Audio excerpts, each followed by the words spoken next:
I get here? Huh? Alrighty, welcome back to the program, everybody. And this is the show, How Did I Get Here? It's where we live our best lives on the internet, come out the other side knowing what? A lot more, but not feeling that much smarter. And Yes, this is sir. because why? I have no idea, but we are your hosts. I am Jay, and this is... AleXa. All right, for those of you who are tuning in for the first time, or maybe even retuning in, remember to subscribe to the podcast on Spotify or Apple Podcasts and leave a review. Also, check out youtube.com/divepods for full episodes. Mm-hmm. How was your last 15 minutes been? We took another 15-minute break. Sounds so sad. How was your last 15 minutes spent? Wow. It's been good, chill. Why is your Fiji water still full? I've been drinking my coffee. What kind of message does that send to our I love sponsors? Fiji so much. Fiji water. Empty. Send me some Fiji water. Anyway, the topic of today is actually kind of an interesting one. The topic is, what makes pop music pop? What in the world does that mean? I guess what makes pop music popular? Because I mean, pop music means popular music. So, I mean, Oh, like popular. Yeah. Oh, I thought it meant like, what makes pop music like pop? I mean that too. Like I need that hook to pop more. Okay, I guess. Like Yeah. layer it up so it pops. Okay. One of those. Okay. Maybe I'm thinking too musically. Starting point is defining the pop music and its cultural relevance. Definitely has a lot. Brand New Whip just... What? Oh, please don't let me down. Don't let me down, Wait, please. What did you say? What did you say? What's popping? Brand New Whip just... I don't know. If it's a modern music reference, I'm not gonna get it. I don't listen to modern music today. Okay. I'm sorry, Giancarlo. We've let you down. I don't know who that is. Pop is easily identified by its repetitive verses and instrumentals. True. Because we use a lot of loops now. Our True. brains really like patterns, and pop music follows simple patterns that are easy for us to quickly pick up. It has been used to produce popular music for decades. You can even find it in the 20s jazz music. Let's talk about this. Okay. There are things called money chords, Money chords. and what they are a general set of usually 4, 5, 6 chords, right? Through a progression, A, B, or C. And they're just repeated over and over and over. And those are the chords that strike familiarity to the listeners. Okay. And therefore, it becomes like more, I don't know, relatable due to the fact that they've heard it over and over and over. Okay. It's just produced in a different way and sounds different. So that's why people try to use money chords when producing hit songs. Huh. Lately, the trend has curved a little bit and people are going into more like niche, like underground sounding tones. Like if you listen to like Daniel Caesar. Daniel Caesar uses very jazzy chords. You know what I mean? Jazzy. I'm sure he has his fair share of money chord songs, but for the most part, for what I know, it's like very jazzy. But he's like pretty famous too, right? Yeah, I mean, I honestly don't know much about music and musicality, so this is why I trust you on talking about I don't this either. I'm just talking out of my ass right now. But basically, I agree with this article. It's repetitive verses and instrumentals, especially if you listen to hip hop these days. Hip hop has become pop, right? Yeah, I suppose so nowadays, yeah. Right, and the whole meta right now in hip hop is da na na na na na na na na da na na na na na na na da na na na na na na da na na na na na. Number one, banger. Sure, yeah. I kind of like it. I don't hate it. I mean, it's like you said, like when people like sense a familiarity with music and patterns, it's like, okay, I've heard this before and I liked it before, so I'll like it again. It's easily memorable. Yeah.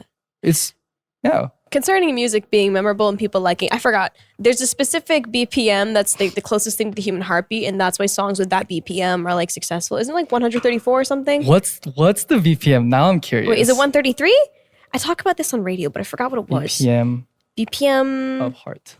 I think it was like 133 or 60 to 100. Wait, no, but there's a specific BPM 40 beats per minute. that was over. It's way over that. It's 100 something BPM, and it's like 60 to 100. the closest thing to the human heart, and that's why people tend to like those kind of like dance songs that have that kind of bass going on. Of heart attack. Human heart. A normal resting rate is 60 to 100. But that's not what it is. Really? Yeah. It could be double time, so it could be 120. Mayhaps. Okay, I think 60. Was it 128? 128? I think it was 128. Double time, yeah. 128. But yeah, most songs that I write are between 90 to 120. Yeah. Right? I guess. Double time? Yeah. Okay, but anyway, yeah. I agree with that. I mean, everyone's written songs like that. Zombies like that. I became a zombie. 오늘은 어떤 날이었나. It's literally just an octave down. Mind blown. You are correct, and that bothers me. Yeah. Because that's how hip hop works, and that's why it's so easy to listen to. That's why it's easily singable. Zombie is a really simple song due to the fact that it's just a repetition other than the B. So the A and the C are the same. It's just an octave up and variations.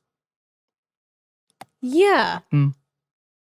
Oh. Obviously with the kick and the interesting 808. Yeah. But yeah, Huh. good song.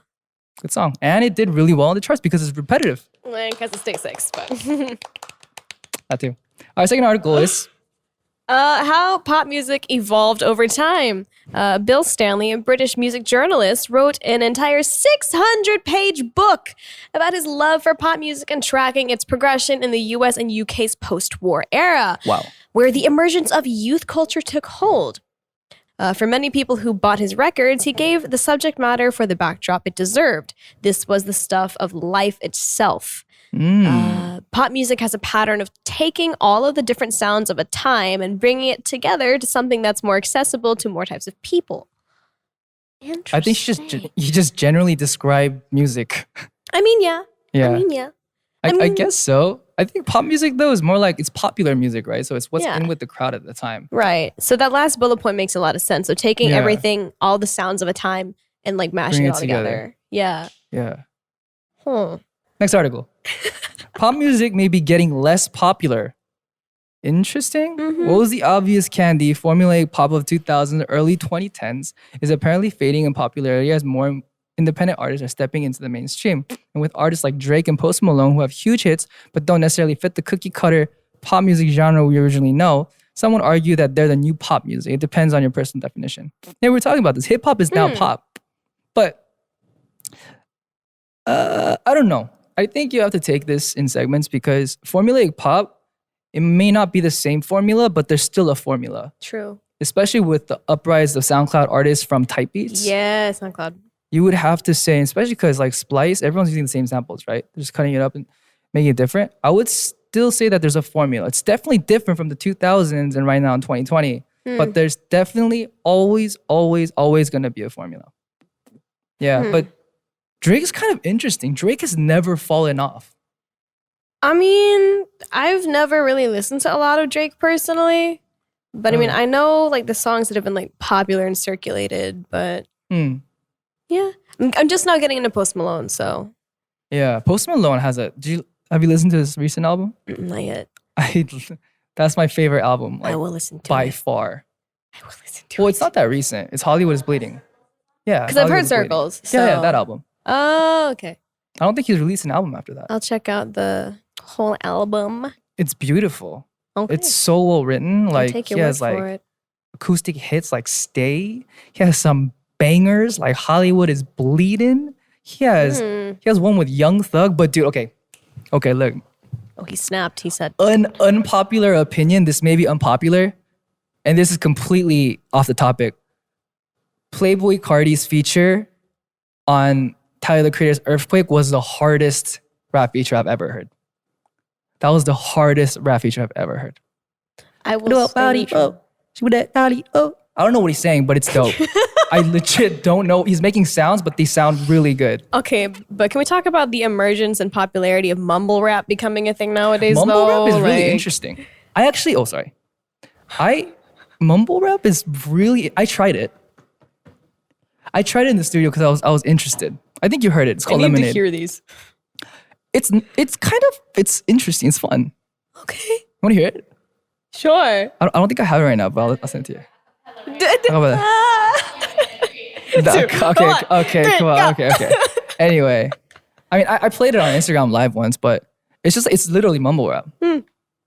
Yeah, but it's kind of interesting and it's a lot harder than it seems because you have to mumble it just the exact amount for it to sound good. But then if you mumble it too much, then it just sounds like not words. See, mumble rap and indie singing sit at the same table. Really? You think so? I think In my indie singing is opinion. different. But no, it is different. But if you get what I mean, it's the niche for both kind of things. It's like Yeah. it's got that same kind of what's the word I'm looking for? I don't know in English, but the kim. Like it's just that same kind of Feeling? You get it? It's like mumble rap is one thing, but the indie singing is this other thing. But if they were each other in the like different genres, it would be the same thing. Oh, like they have feel like a similar vibe. Yeah. Okay. Indie singing I guess is very particular as well. What kind of indie artists are you talking about? I don't listen to anyone in particular, but What do you mean? I listen to a variety. Like I'm not gonna name names, but it's just like, especially with intonation. That's the thing, because with mumble rap, it relies on the fact of not overpronouncing things and like doing specific. What's the word I'm looking for? That and whenever Pronouncing things in a certain way. Yeah, sure, we'll roll with that. Inflection. Yeah. Inflection. What does that even mean? Mm-hmm. Oh, like the dynamics? Exactly. And like with indie, you know, there's only like emphasis on certain syllables with things because then it's that. What's the word I'm looking for? I don't know. I don't know what kind of indie artist you're talking about. Oh. Is it like one of those things that JY talks about on survival auditions where like you're singing, but it doesn't sound like you're singing like your age? I don't know. I'm not in JY. And I've never been on one of his survival shows. So that's your question for you. Yeah.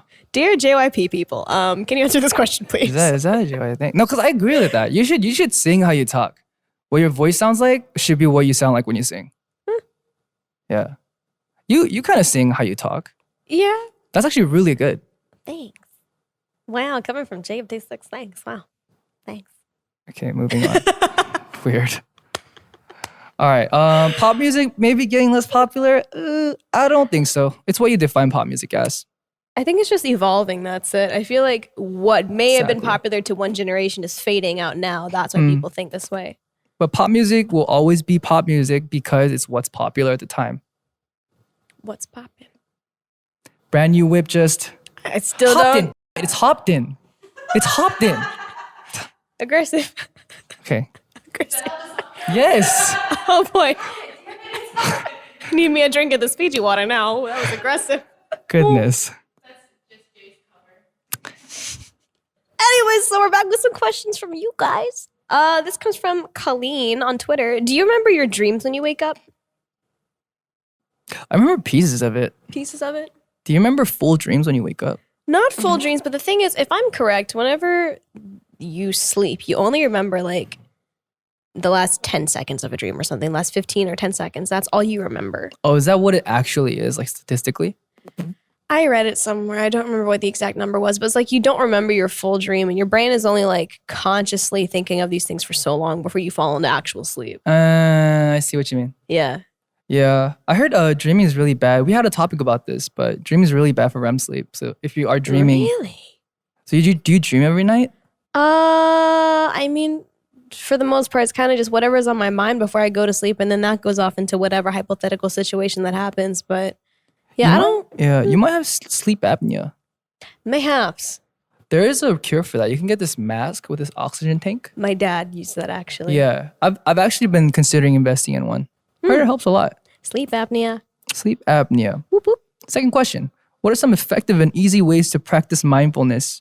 How can we sleep better at night in desperate need? The world wouldn't be the way it is if everyone had the answer to this. Yeah.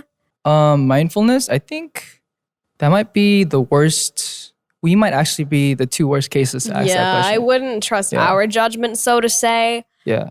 But I have heard that our voices are very beautiful and cause ASMR effects. So probably listen to our podcast before you sleep. I mean, yeah. Okay. Are we on ASC right now? All right, soothe them, Alexa. If you are listening to this podcast right now, count backwards from 10. Breathe in, hold it for 3. Exhale for 3. Repeat this 4 times. Close your eyes. Nail tapping.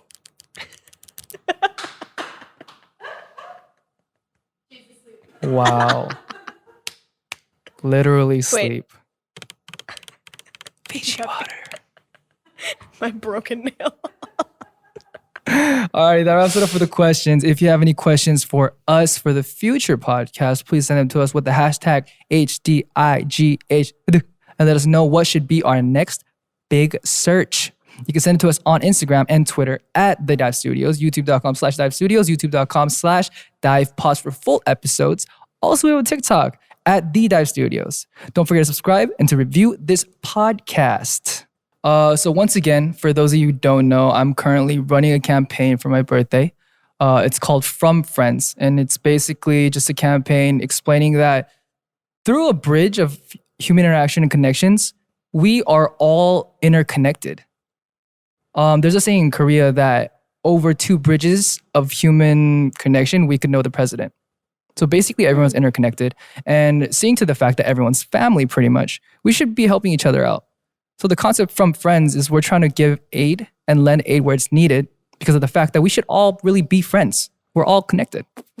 The campaign is we're selling merch, hoodies, caps, t-shirts, sweatpants, and we are in coalition with JET, and we're trying to present the youth with more information on anxiety and mental awareness so that they don't have to struggle later in their lives. Yeah. I will gladly purchase, honestly. You better purchase. I will purchase. Yes. I will plug. I will tweet this. I will tweet it. Diane will also purchase a full set of clothes. And then you're going to buy everything for every member in Day6, right? They are going to buy things. It is my birthday for a reason. Okay. Goodbye. Bye. Ladies and gentlemen, did you enjoy that content? If you did, there is more. Please download the full podcast on Spotify as well as Apple Podcasts. Also, don't forget to subscribe to our YouTube channel at Dive Studios. Don't forget to turn notifications on to hear and see all your favorite clips as fast as possible.